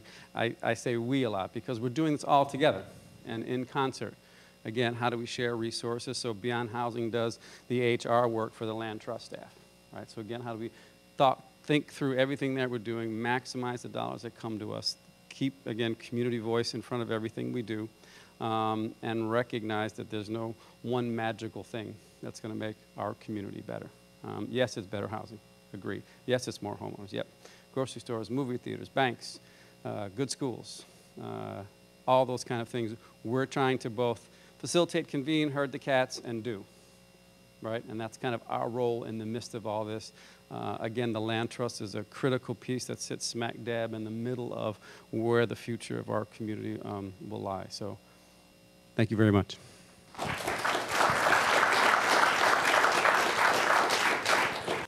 All right, well, why don't we go ahead and get started, everybody? So I'm going to introduce our next speaker, LeeAnn, Camey. I think I can get some assistance from some of your board members. Is that correct? We might. We'll just see how we go. But she's with the Springfield CLT, and they've been a huge partner in our efforts. They've welcomed us down and to tour their operations 2 or 3 times, helped us with the video, and LeeAnn's just been a great partner to work with. I personally have family down from Springfield, so I associate Springfield with family, and that association keeps on going with you all. As welcome as you make me feel there, so thank you so much for being here today. Oh, awesome. Thank you. We're so happy to be here. We do have, it's all mic'd. Everybody can hear. So we do have some board members here today and some city folks from Springfield. They are great support for us, and so we might tag team this a little bit. We do a lot of, the majority of what we've done has been acquisition and rehab, and so that's what we're presenting today. As you can see, in 1892, that's the housing stock that we're starting with. So as the concept of the land trust was being born and created, some of our houses were being built at that time. So, so that's the 1892 to 1997, so we have a lot of experience in rehab. Just a little bit about who we are, the Springfield Community Land Trust. This is how we promote who we are when we set up. We're out in communities and information fairs and neighborhoods and things like that, and so that's how we talk about who we are. That's how I met one of our board members, so that was great. Then we incorporated in 2011, so that's the date that our 501c3 started, and our bylaws were activated with our 15th sale just in June of this year. So that gives us, that lays out the foundation for our board makeup, all that. And then, so you can see that we're really pretty new at this. We started our land trust about the same time that 24-1 did. And then we have done 24 rehabs projects, and then we have 3 new construction projects on lots that are in Center City, Springfield. And so Center City, Springfield is an older part of Springfield. We have, it's a high needs area, lots of high free and reduced lunch rates, and mobility in this area. So that's where we are at this time.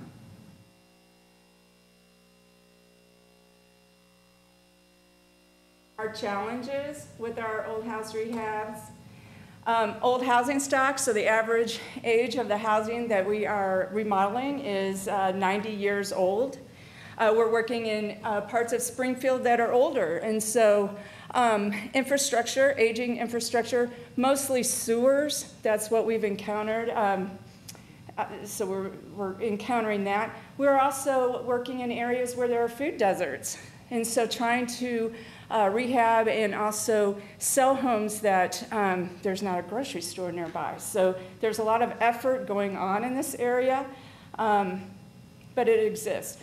Low performing schools, so I've heard several people talk about accreditation and things like that. We're talking about schools that are not as high performing as some of the outer lying schools, and so that's sometimes a hard sell as well. We've encountered some low appraisals, so that does not help with our financing and our resale and getting loans for that. Also determining the guidelines for rehab or demo. So that's what's been great about visiting with Lawrence, visiting with Columbia and St. Louis is, how are you addressing this? So, Columbia has a way that they address their rehabs and cost per square foot and things like that. So that's something that we look at in trying to determine. Is there any input on any? That's been a discussion, a long-term discussion on how we do that. Our strengths, our rehab, that we, most of our homes, or all of them, that we have through our land trust are close to public transportation. That's really important for a lot of our folks. We are working in conjunction with other neighborhood revitalization efforts. We have a lot of partners that we work with. We've got Habitat and Community Gardens and some other nonprofits, the Dream Center, the Fairbanks, Caring Communities. So there's a lot of other efforts going on, and we are working in conjunction with them to bring some stability and into some center city neighborhoods.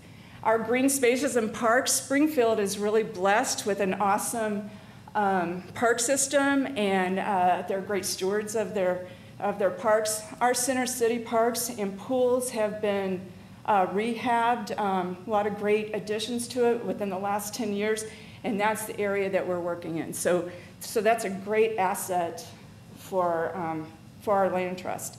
When we're doing new construction, we're looking at Energy Star construction. We do universal design. We're starting to look at sprinklers, that kind of thing. When we're doing rehab, we're also looking at energy efficiency, how to make it the most energy efficient home that we can, and also the life and longevity of that home. You know, we've heard today about making it a long life for that 99 years, that kind of thing. So we do the major, make sure that there's life on the major pieces of that house, the roof, the HVAC, plumbing, electric, those kinds of things. And we put a lot of emphasis on that so that folks don't purchase a home and then they're saddled with a big expense right up front. So that's a big thing that we do. And then we do go, and so that's been talked about today as far as educating our buyers, you know, that yes, you have life on that roof right now, but you might need a new one in 15 years. And, you know, to be working towards that we're an appraisal-based land trust, so as far as our resale, that you want it to appraise as high as you can, so you want to maintain that. We talk a lot about that, taking good care of where you are. And offer support with that. Then, our successes are our buyers. And so I just want to show you some of our buyers. So this is Nanette. And so, you know, we qualify folks through an AMI, an area median income. And everyone has their own area median income. So in Springfield, we're looking at, our land trust started with 60 to 120% is what we're looking for in AMI. In just the most recent schedule, so like a 4-person household, the median AMI is 56,900. But when we're looking at and that's for 4-person, I don't know if I said that, but for a 60% AMI for 4-person household is 34,140, and an 80% is 45,520. So this is Nanette. She's a single mom. Her AMI when she purchased was 77%. She did have to do some credit repair to qualify and get her loan. She has her master's degree, and she teaches at an outlying community. She knows almost all of her neighbors. She hosts, in conjunction with other neighbors, they have block parties. And then she also is a host for exchange students and has done that for the last 4 years. So we believe that that's a success for this neighborhood. This is like I said, all of our neighborhoods are in Center City and older and higher needs neighborhoods.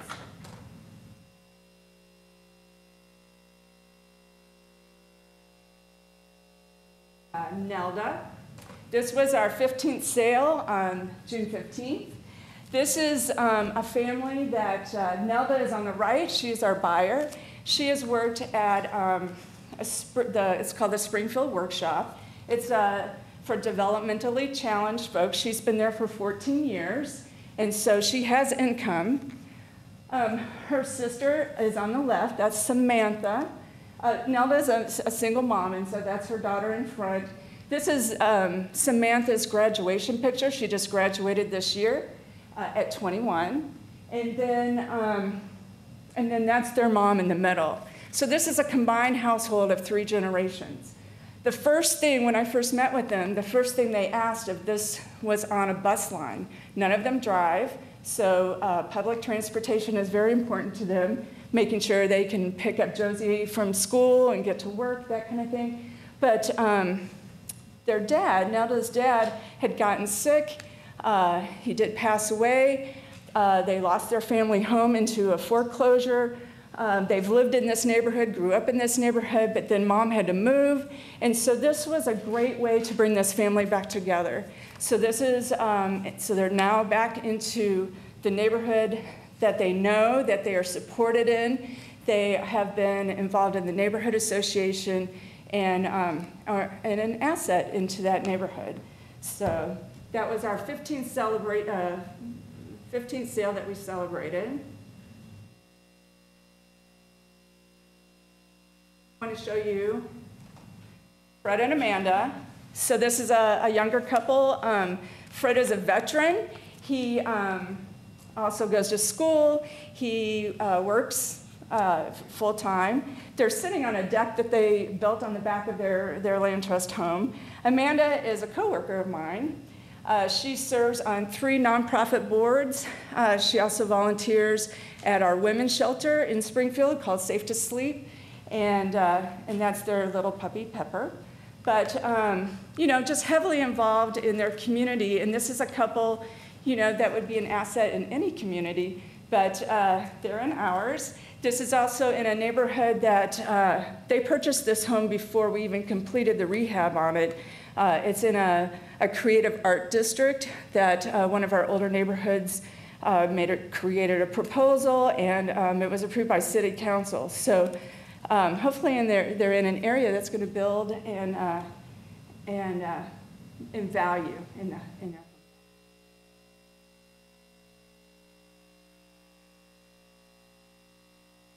Then I want to introduce Robin. This was one of our decisions to, this is where we began to think about doing a rent-to-own kind of thing or a lease purchase. She came to us with, she's a business owner. She came to us with great qualifications and potential, but she didn't quite have the credit that was needed. Started having her work with one of our partners that we have in our housing office to increase her credit score. And when she came to us, her credit was 540, and she created a plan, started working on that. We decided that we would rent to her with a short-term lease, and if she showed improvement, then we could send her to a banking partner to get her loan. And so when she improved her credit, when we sent her to the bank, her credit was at 639. And so she worked hard with a great plan. She worked with one of our partners. So we have a lot of partners to support our buyers as far as legal services and credit improvement. Did win an award. One of our partners are Neighborhood Stabilization. There's North Springfield Betterment, and so we've had several neighbors who have won awards through that. You know, they're showing, they're moving in, they're making improvements on their home, they make them look beautiful, they plant gardens, and North Springfield Betterment will recognize that. All right, let's take our phone. Thanks.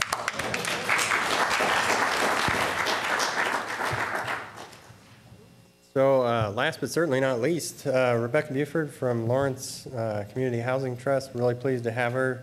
You're going to see what a seasoned and very experienced CLT with a lot of capacity looks like. Pressure. But thank you, Rebecca. As a Jayhawk, I will take that challenge on. Well, I am excited because we were that lone dot in the middle of the country on John's map, and now we are not alone. So that is extremely exciting. Unfortunately, I've been doing this for 17 years, so I can really appreciate that. But so excited to have regional partners. You guys can't even believe it, even if it's a Missouri Tiger community. But Tenants to Homeowners is celebrating our 25th year, and we have been around as a community housing development organization. So we were a nonprofit 501c3 that transitioned, and I'm going to tell that story as to why in the world we did that. And that's because we ran that traditional model. We put 278 families in their first houses with a second mortgage that was forgiven by half, and then the other half was paid back to the program. But, in 278 families, very successful program in all accounts, except, what Randy said, we looked back at those and we said there was only 5 of those that ever were sold affordably again in the Lawrence market. And so we are the traditional, ridiculously appreciating college market that we said, well, we're going to be out of business soon enough.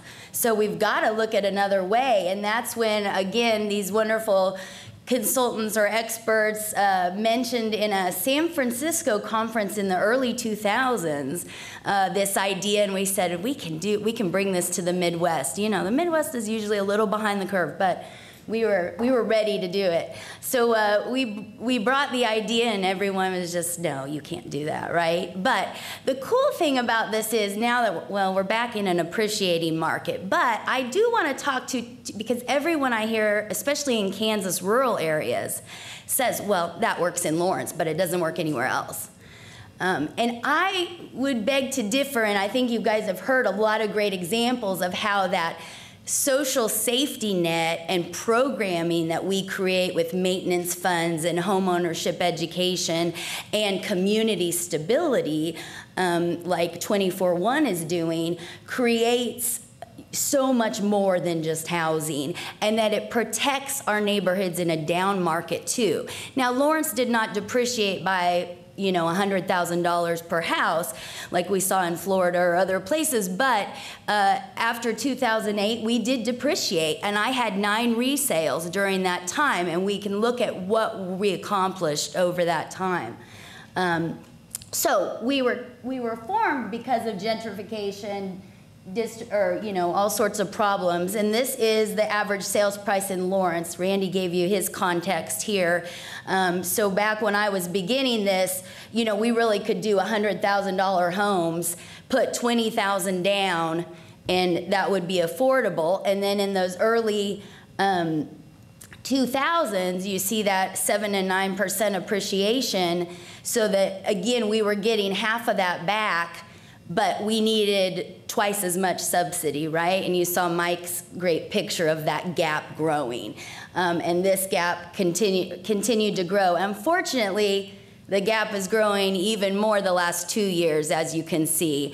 And we're seeing a gentrification bubble in our typically affordable East Lawrence neighborhood was last year at 6%, and just is kind of crazy. Because I used to be able to buy lots over there the easiest, right? It was the more affordable neighborhood for $25,000, $30,000. They are now going for $65,000 for the lot, before the house is built. So as I said, we brought this in to say, let's do some more housing and maintain the affordability. Similar AMIs is what we use. So right now, a household of one can make up to $40,000. The worst part about Lawrence, and I know all college communities experience some of this market issues, but when we're compared to 14 regional college communities, including Columbia, we have the second highest cost of housing under Boulder, the second lowest per capita income in that list of 14. So. But, you know, there's lots of good reasons. I mean, just land issue, we're between two rivers. We can't spread out as easily, so there's higher demand. We're between Topeka and Kansas City, so we're a bedroom community. All those factors that make demand and push up prices. But our two biggest employers, the University of Kansas, which, as we know, tenured professors are fine, but 80% of university staff is dining hall, facilities operations, right, landscapers. And then the other biggest employer is USD 497, and so we know how well teachers make out these days. So, you know, all the things that Lauren, and then we have a lot of ethnic restaurants, the reason I can live there in Kansas. So, all these things that, unfortunately, and a lot of social workers and social service, great place to be, but none of those people get paid anything. So, this is the challenge. And as I said, East Lawrence, has just been crazy because it was always the cool, affordable housing place with all the artists and everyone. And so the idea that their lots are now, you know, twice as much as other lots is just unreal to us. And there's actually a movement in the neighborhood that we're a part of saying, you've got to stop gentrification. So again, and I hate, and of course the whole gentrification issue is, yeah, we need to talk about what that means. And I always tell people it's a balancing act, right? Because Chris's example, oh my God, we need investment into these communities. My example, we really don't. There's never a blighted, foreclosed house. An investor will pick it up and rent it to a college student. So that's not a reality of my world. But in the middle, we've got to, both ends have negatives to neighborhoods and to the people who want to live there. And so this is where a community land trust can really balance, as John said, in the worst and best market, the ends of the market conditions, we can move that to the middle. And we really experienced that as things happened. So here's some of our houses, some great family pictures, and I can't do any better than the last speaker about great families and how that really affects people. So a little bit about our program, since we are one of the longer runs here represented. We do first-time homebuyer education. We do a lot of education about the ground lease. You know, kind of there's 3 separate meetings with prospective buyers on what can you finance, then another meeting about the legal logistics of the ground lease, expectations, what are you expected to do as a homeowner, what does maintenance look like, the golden rule, 1% of your house value every year. How many of us do that? And that we have a maintenance fund and a maintenance loan program. So if you use your maintenance fund, and it's one of those months where you have 3 things happen at once, which is always the way it happens, right? Then you can go to the maintenance loan program where they get an interest rate that's much better than a personal loan interest rate. Our loan terms are 30-year terms, and I cannot speak enough to how important that relationship with local lenders is. So my lenders, one thing we have a problem, the county does distinguish the appraisal market value, but they divide the parcels into a lot and a home parcel, and no lenders in Kansas, because no one does that in residential construction, are used to that. So there's just glitches in that, and then 2 years later, someone gets a bill that they haven't paid their land portion of their taxes. And the timing of that, because you don't catch that right away. So we've learned how to catch that. We've learned how to advocate for that and how to make sure they're adjusting taxes correctly. So again, these are the supportive services that are so important. We do have an occupancy restriction, and that's important in a college town, that if you win the lottery the next day is what I tell people. You cannot become a landlord. You know, these subsidies are not to subsidize that kind of income. You can move on, and that equity goes back to the next person. And I have to say, there's no one that complains about that. They love that idea. In fact, if anyone needs that help, they can't wait to pass that on and think I'm in a place where I can. That's great. We do have a $25 lease fee, and then the smartest thing ever, $25 maintenance fee or savings. And I used to do a fund. I'll have to talk to you, LeeAnn, about. I found that it was harder to explain to people that, well, yeah, it's kind of like an insurance fund, and you may get something, you may not. Well, what if I save all my money and someone else doesn't save any, and then they need a big. You know, you can imagine the arguments there. So we keep it with the house, and they can't take it with them when they leave. So it's just an account with the house that stays with the house. And I've loved it because what happens as the land trust, when you're the real estate agent in a resale, you don't have to argue with the seller about every little detail because they have the money to fix it. So really, you know, when you talk to a realtor about the problems in a transaction, you remember how people start yelling at each other about $100 fix, right? And it goes, and a deal breaks. Those never happen. We just say everything found on the inspection has to be done. We'll use your maintenance fund. And then we have on staff maintenance and general contractors who can do the work, a lot of the work, at a cheaper rate than some of the licensed trades. And that way, we also have some continuity of who did what or what happened. So if something happens later, we're not saying, well, cousin Larry fixed that, and we don't know what really happened there. But it's a lot less work. Again, that administrative stewardship work for the land trust, it takes a whole lot out of that than if you were a realtor and you had to call and schedule people coming in to do all these different licensed trades in a resale. But the resales, you got to figure out how to make that work. And you're in that lucky or the honeymoon stage where you don't have very many yet. We've had 34 successful ones, I think, at this point. And so we've kind of, I think at this point, have fixed some of the kinks of that. So in Lawrence, again, the reason anyone would want to buy with unrestricted, you don't make all the market equity, is because that difference of $50,000, which is our typical, I think 40-some thousand is our typical subsidy, really is the difference between two to three bedrooms, a garage, all of those things that just make, as I always think with families, if you have two teenagers, 3 bedrooms versus 2 bedrooms, priceless. So again, $42,000 more than you can pay is generally the subsidy they get. And when you think about every $5,000 or every $25, I'm sorry, finances about $5,000 at today's interest rates, you know, that's quite a bit. We're saving people $250,000 or $250 a month. And so then our lease fee of $25 seems very nominal. And when you put it in that perspective, but then that we are building Energy Star homes and a lot of other things, we figure we typically save people $400 to $600 a month. And a lot of them come from paying $1,200 in rent, and then they go down to $800 to own, which is, you know, and they do look at you like, there's no way this could be real.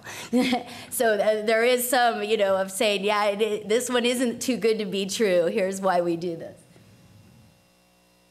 So just to give you a little example, 98.9 gets you 2 beds, 1 bath, and is in Lawrence. Of course, we have that same old housing stock in the inner neighborhoods.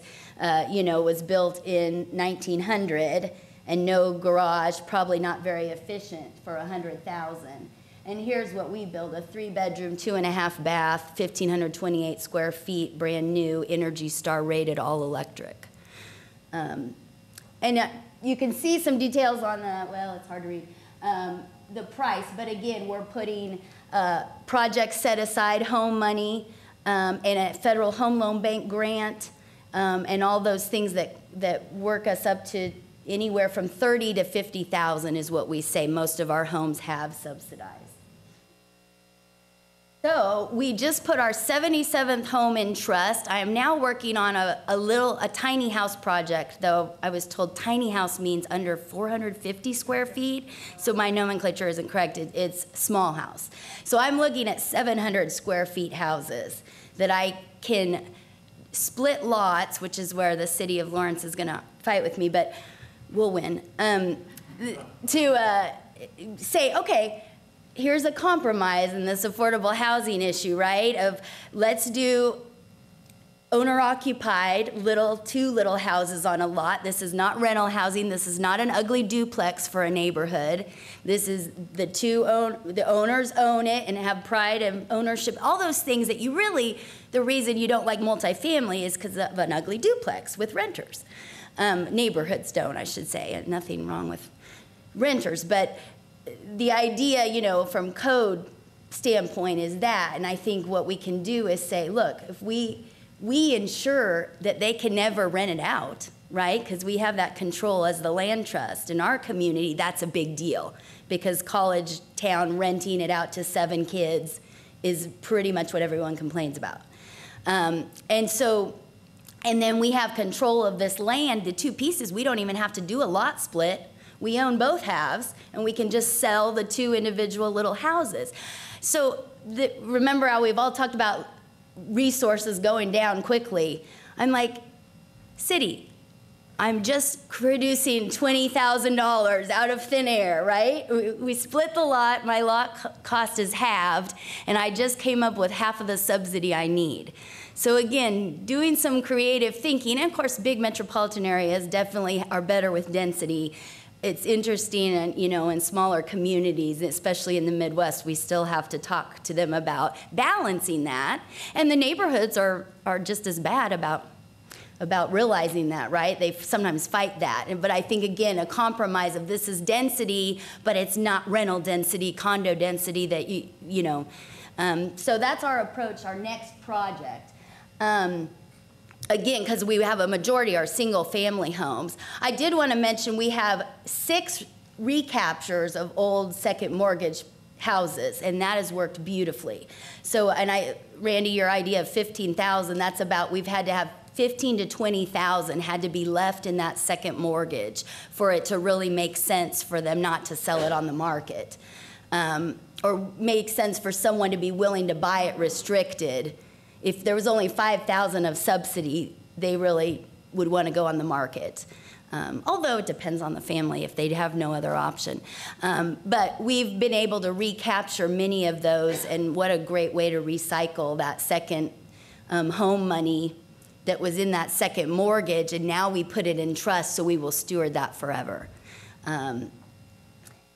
The average sales price you can see is about $100,000, and that's where people need it. And this is where our market in the last 2 years went from $213 to $244 was average sales price in the first 6 months of this year. So again, yay, we have 77 homes in trust that appreciation we're not going to lose affordability on, because you would have lost it immediately. And then, yeah, I'm sorry, 31 successful resales, and 85% have moved on to buy another house. The ones that haven't had a life change, like a death in the family, a divorce, or loss of a job and a health issue, where we were able to find a buyer, and we didn't speak to that. The mechanism is generally, I find another buyer to buy them out way before it gets to foreclosure, so I don't even have to be in chain of title. We rarely have had to buy or assume them back. We usually just find another buyer and then get them out, and they get to leave with their down payment. You know, and we have the maintenance fund to cover what might need to be done to resell the house. And here you've got someone who would have had a foreclosure on their record, no job, no way to get into a rental or house themselves. Instead, they leave, they go move in with their family, and they have $2,500 in their pocket to start with. So that, to me, is community stability for just things that happen to all of us in life that happens. So that's exciting. So again, one more slide about the benefits, and then I'll wrap up here.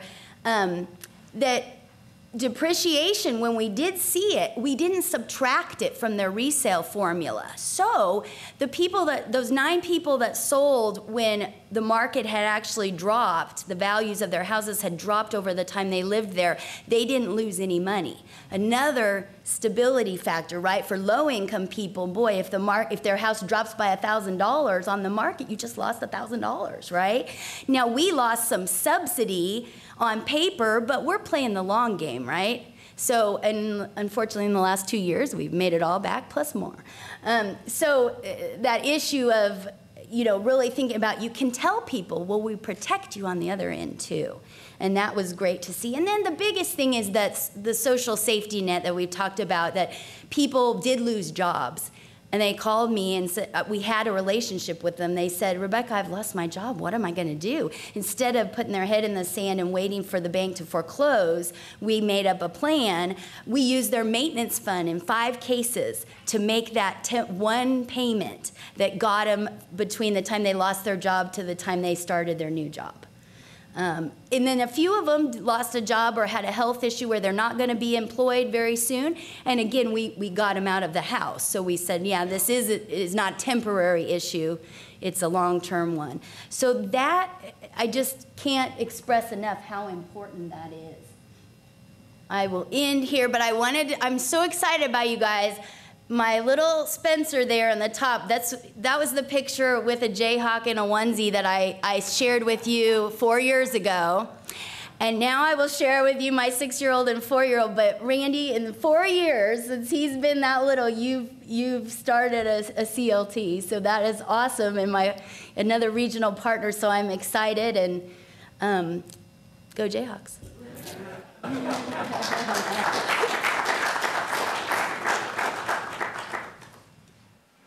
I open things up, so I guess I get honored to get to close things down. Hope you can join us for the rest of our presentation. Hope you learned some things about Community Land Trust. We went over a lot of information, saw a lot of examples, and then we're going to reconvene for a ribbon cutting and ceremony at our Lynn Street properties. If you're not from Columbia, you can grab one of us to get directions over there. That'll begin at 5:30, and then at 6:30, it'll be our last event of the day. We're going to have a social hour at Columbia Business Times offices in the scenic 2nd Ward of Columbia. Again, thank you for all of our presenters and all the folks who came in from out of town.